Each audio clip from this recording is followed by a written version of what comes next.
Hello students, hello everyone. मैं अभिनव जैन फिर से एक बार आपका स्वागत करता हूं फिजिक्स वन डे की इस वीडियो में, जिसमें आज हम देखने वाले हैं टॉपिक नंबर 4 वेक्टर्स चैप्टर का, दैट इज पॉलीगन लॉ। इससे पहले हम triangle law, parallelogram law and last video में हमने सब्ट्रैक्शन ऑफ वेक्टर्स करना सीख लिया है। पॉलीगन लॉ क्या कहता है, लेट्स सी। पॉलीगन लॉ है क्या? एक general version of triangle law है। ट्रायंगल लॉ ने हमें दो वेक्टर्स को ऐड करना सिखाया। पॉलीगन लॉ इन जनरल कितने भी वेक्टर्स को ऐड करना सिखाता है। इसका एक इलस्ट्रेशन मैंने एक एग्जांपल मैंने इनिशियली जब ट्रायंगल लॉ को स्टार्ट किया था तब भी लिया था कि जैसे एक बच्चा घर से स्कूल की तरफ जाता है, रास्ते में S1 S2 S3 नाम की कई सारी डिस्प्लेसमेंट्स करता है, तो फाइनल डिस्प्लेसमेंट्स जो हैं वो होम से स्कूल को मिलाने वाला straight vector S1 plus S2 plus S3 बन जाता है। तो यहाँ पे ये लॉ वही बात कह रहा है सेम, कि this law is used for adding two or more vectors.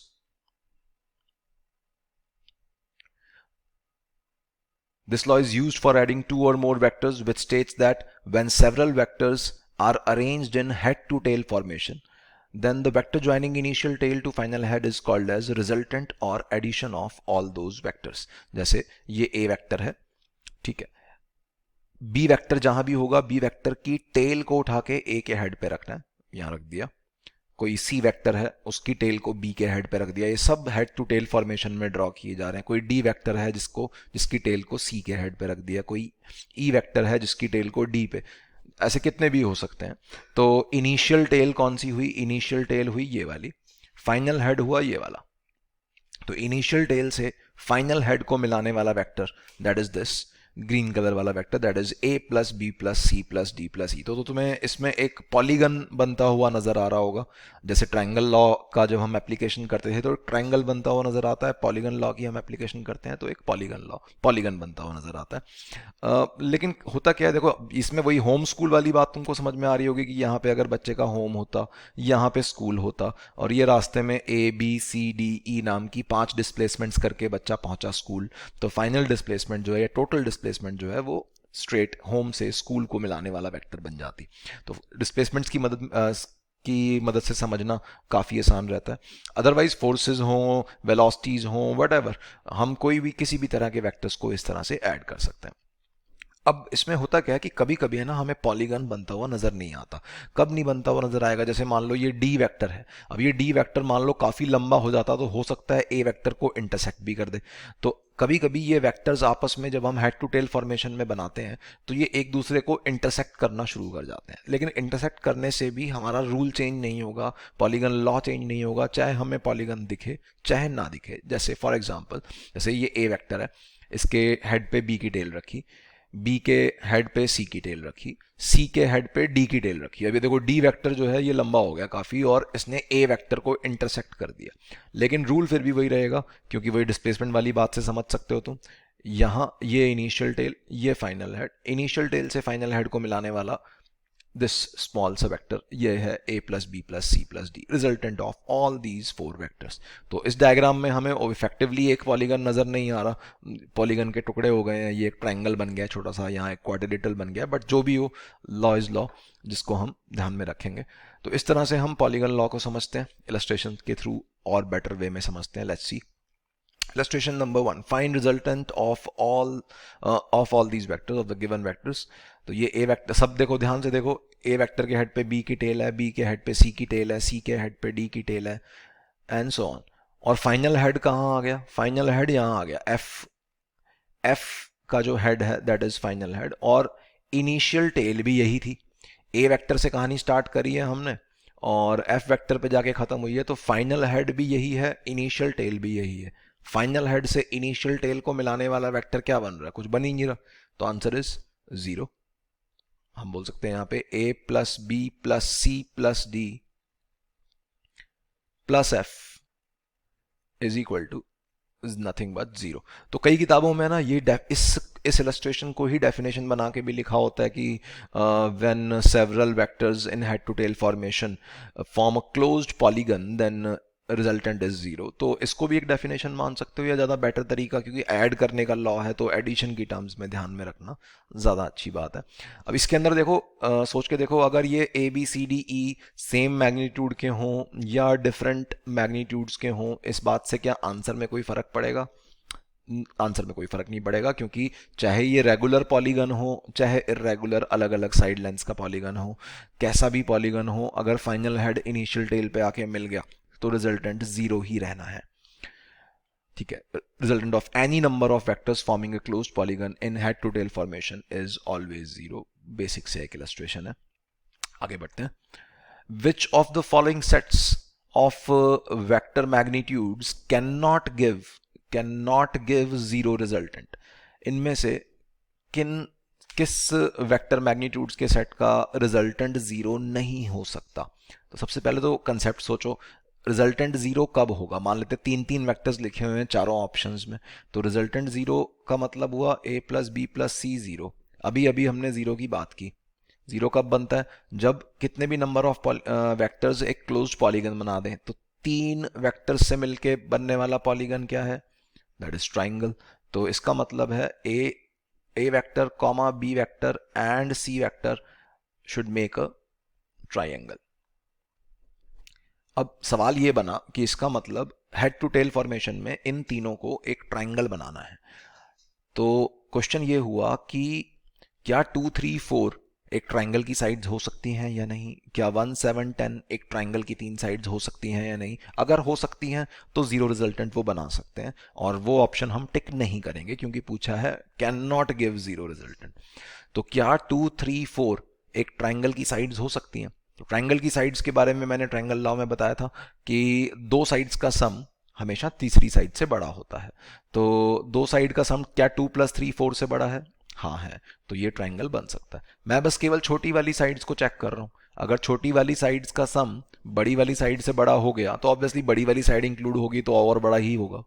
तो 2 + 3 अगर 4 से बड़ा है तो ऑब्वियसली 4 + 3 4 + 2 सब। आई होप क्लियर हो रहा होगा। तो 1 प्लस यहाँ पे 1 और 7 का सम क्या 10 से बड़ा है?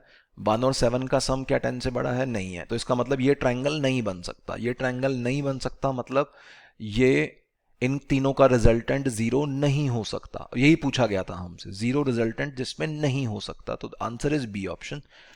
ए आंसर नहीं होगा क्योंकि ए में तो तीनों का सम जीरो हो सकता है। तीनों 2 3 4 ट्राइंगल की साइड्स हो सकती हैं। क्या 11 15 और 10 ये तीनों एक ट्राइंगल की साइड्स हो सकती हैं? अब ध्यान से, ये प्रॉपर ऑर्डर में नहीं लिखा हुआ। छोटी वाली साइड्स कौन सी हैं? 10 और 11 है।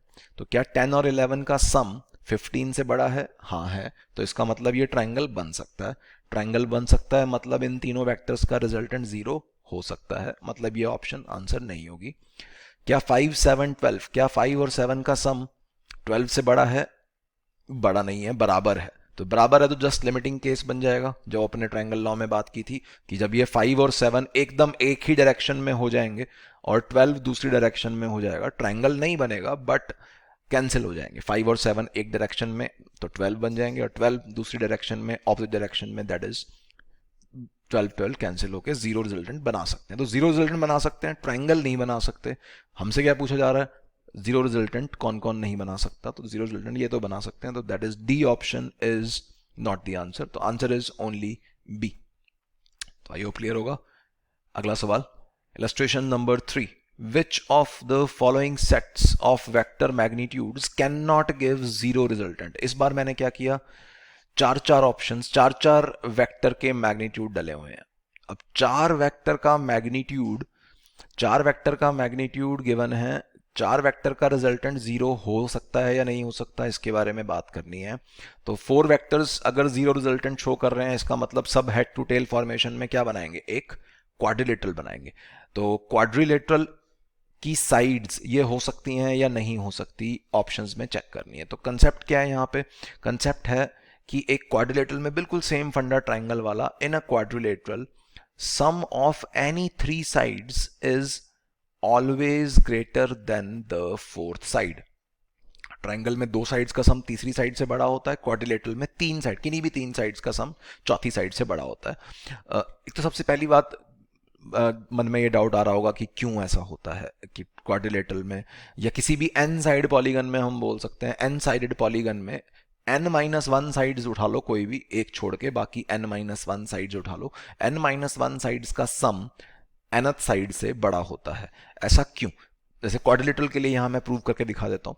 जैसे मान लो ये एक ए बी सी डी करके हमारे पास एक कोई भी अजीब सा क्वाड्रिलेटरल है, ठीक है। इसके अंदर हमें प्रूव करना है कोई भी, जैसे तीन छोटी साइड्स तुम्हें यहाँ कौन सी दिख रही हैं, A B B C C D दिख रही हैं, तो A B B C C D का सम ए डी से बड़ा होगा, डेफिनेटली बड़ा होगा। ऐसा कैसे? तो देखो ए और सी को ज्वाइन करने वाला एक डायगोनल भी बना लिया।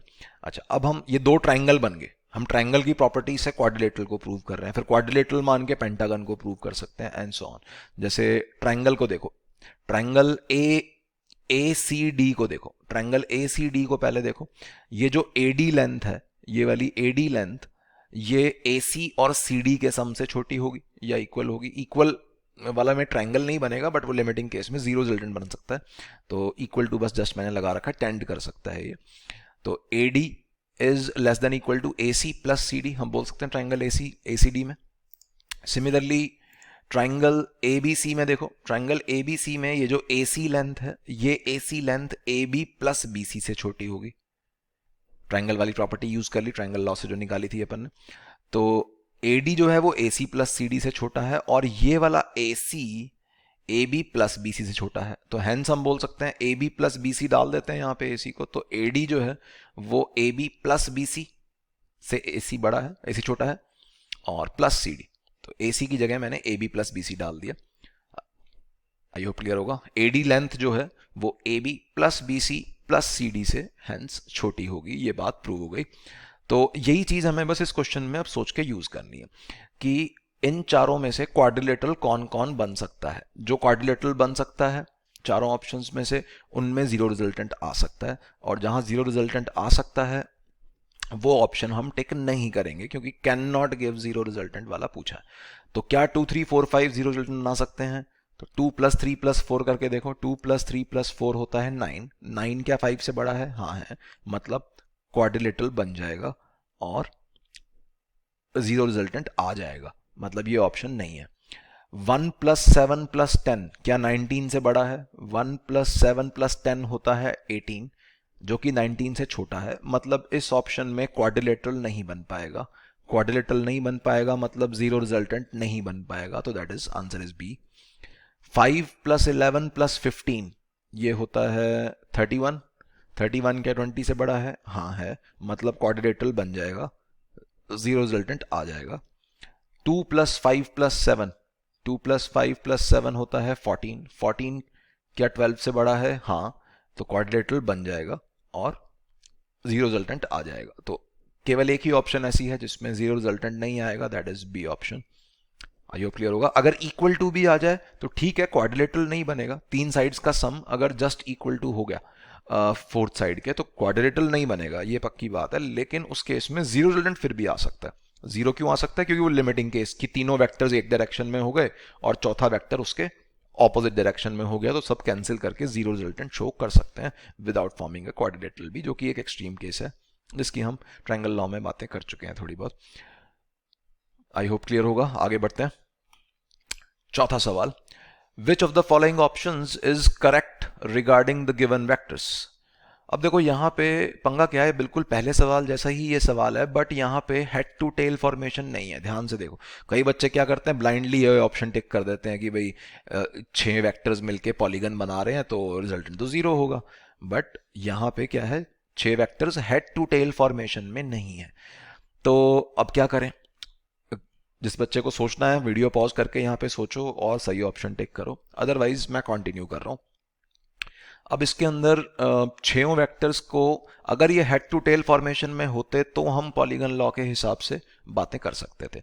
तो हेड टू टेल फॉर्मेशन में नहीं है तो हम इनको जबरदस्ती बना देते हैं। कैसे बना देते हैं कि इस बी वेक्टर को उल्टा करके, मतलब जहां हेड से हेड मिला हुआ है वहां पे अपन उल्टा कर देते हैं, तो टेल आ जाएगी हेड पे। और उल्टा करने का नियम क्या है? उल्टा करने का नियम है एक माइनस साइन लगा दो, क्योंकि माइनस साइन लगा देने से वेक्टर की डायरेक्शन पलट जाती है और मैग्नीट्यूड चेंज नहीं होता। तो इस बी वेक्टर को मैं पलट रहा हूं, ऐसे बना दिया, ये बन गया minus B vector. Similarly C vector सही है अपना, क्योंकि बी वेक्टर के हेड पे सी की टेल आ गई, तो इसको चेंज करने की जरूरत नहीं है। फिर डी वेक्टर के हेड पे, सॉरी सी वेक्टर के हेड पे डी वेक्टर की टेल है, इसको भी चेंज करने की जरूरत नहीं है। फिर ई वेक्टर पंगे कर रहा है, ई वेक्टर का हेड डी वेक्टर के हेड पे है, तो ई वेक्टर को पलट देते हैं। ई वेक्टर को पलट दिया तो ये ऐसा बन गया, ये बन गया माइनस ई वेक्टर। ठीक है, अब क्या एफ, अब एफ वेक्टर का हेड फिर से माइनस ई वेक्टर के हेड पे आ गया, तो एफ वेक्टर को भी पलटना पड़ेगा। एफ वेक्टर को पलट दिया तो ये बन गया माइनस एफ वेक्टर। ठीक है, तो अब हम बोल सकते हैं ये ए, फिर माइनस बी, फिर प्लस सी, फिर प्लस डी, फिर माइनस ई, और फिर माइनस एफ। ये जो 6 वेक्टर्स हैं, ये 6 vectors head to tail formation में दिख रहे हैं। A minus B plus C plus D minus E minus F, ये 6 vector head to tail formation में है, तो इन सब का सम जीरो होगा। इन सब का सम जीरो होगा तो नेगेटिव वालों को राइट साइड ले जाओ, तो बी, ई और एफ राइट साइड आ जाएंगे। Option C is correct. A, C और डी का सम बी, ई और एफ के सम के बराबर है वेक्टर्स में। तो आई होप क्लियर होगा। अब देखो इस वीडियो में, यहां ये वीडियो का एंड हो गया। इस वीडियो के अंदर हमने कोई फॉर्मूला नहीं पढ़ा। जैसे ट्रायंगल लॉ के अंदर हमने दो वेक्टर्स को ऐड करने का फॉर्मूला देखा, root of A square plus B square plus 2ab cos theta करके। यहाँ पे हमने कोई फॉर्मूला नहीं देखा, n नंबर ऑफ वेक्टर्स हैं या 4 वेक्टर हैं, 5 वेक्टर हैं। तो अगर हम फॉर्मूला डिराइव करने की कोशिश करेंगे तो बहुत ही टीडियस सा काम हो जाएगा। क्यों? क्योंकि 2 वेक्टर्स, 3 वेक्टर्स होंगे तो हमें क्या कैसे काम करेंगे? हम पहले 2 वेक्टर्स को ऐड करने का फॉर्मूला हमने ट्रायंगल लॉ निकाल रखा है, फिर उससे रिजल्टेंट वेक्टर निकालेंगे, रिजल्टेंट वेक्टर्स में तीसरा वेक्टर ऐड करेंगे तो एक नया रिजल्टेंट आएगा, तो एक नया 3 वेक्टर्स का एक फॉर्मूला तैयार होगा। 4 वेक्टर्स का करना है तो फिर चौथा वेक्टर और ऐड करना पड़ेगा। तो first of all polygon law की मदद से या ट्रायंगल लॉ के फॉर्मूले की मदद से हम n वेक्टर्स का एक फॉर्मूला नहीं बना सकते। n वेक्टर्स को ऐड करने के लिए बहुत ही मेहनत भरा काम है ट्रायंगल लॉ या पॉलीगन लॉ को यूज करना। तो उसके लिए कुछ और टेक्निक्स हैं। कुछ और टेक्निक्स क्या हैं, किस तरह से हम 5, 10, 15 जितने मर्जी वेक्टर्स हों उनको ऐड करें, ऐसी टेक्निक हम नेक्स्ट वीडियो में डिस्कस करने वाले हैं। मतलब वेक्टर के कुछ कंपोनेंट्स लेते हैं और कंपोनेंट्स को ऐड करते हैं। ट्रायंगल लॉ का एक तरह से रिवर्स यूज है वो, किस तरह से हम ये बातें करेंगे, n वेक्टर्स को कैसे ऐड करेंगे, या बहुत सारे वेक्टर्स को अगर ऐड सब्ट्रैक्ट कुछ करना है कैसे करेंगे, वो अगली वीडियो में तुम्हें देखने को मिलेगा। तो अभी तक की बातें सबको बहुत अच्छे से समझ में आई होनी चाहिए, तभी अगली वीडियो समझ में आएगी और उसके बियॉन्ड जो वीडियोस हैं। तो अगर वीडियो पसंद आ रही है लाइक करो, सब्सक्राइब अभी तक नहीं किया है सब्सक्राइब करो। All the best, bye bye, take care.